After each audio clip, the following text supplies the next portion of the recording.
যুবক ভাইরা রয়েছে তাদেরকে বলবো নারী থেকে সাবধান থাকিও।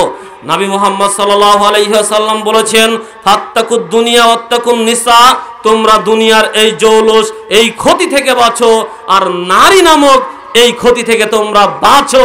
নারী একটা তোমাদের জন্য বিপদ। কেমন বিপদ আপনাকে একটু বলি। আল্লাহ বলছেন শয়তানের একটা কৌশল নিয়ে, সূরা নিসার ৭৬ নম্বর আয়াত।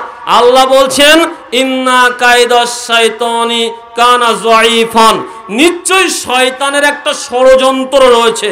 শয়তানের ষড়যন্ত্রটা যায়ীফান, একেবারে দুর্বল, একেবারে দুর্বল, এ কথা আল্লাহ বলেছেন।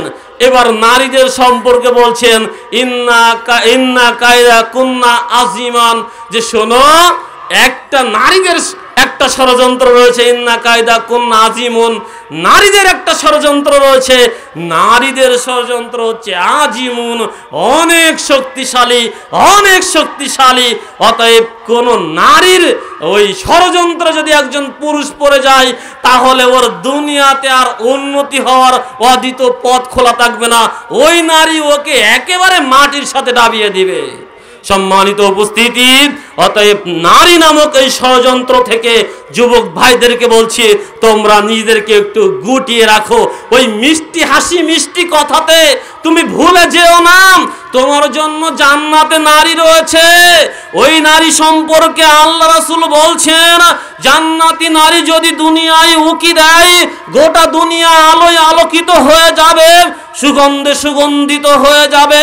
ওই জান্নাতি নারীর চেহারা এমন, ওই জান্নাতি নারী তার গায়ে ৭০টি কাপড় পরেছে, তার চেহারা সৌন্দর্যকে ঢেকে রাখার জন্য ওই ৭০ পর্দা কাপড় ভেদ করে জান্নাতি নারীর সৌন্দর্য প্রকাশ পেয়ে যায়। সুবহানাল্লাহ। তুমি যদি এই দুনিয়াবি সস্তা নারী থেকে মুখ ফিরিয়ে রাখতে পারো, আল্লাহ তোমাকে পরকালীন জীবনে এই নারী তোমাকে দিবেন যার চেহারা ৭০ পর্দা কাপড় দিয়ে ঢাকা।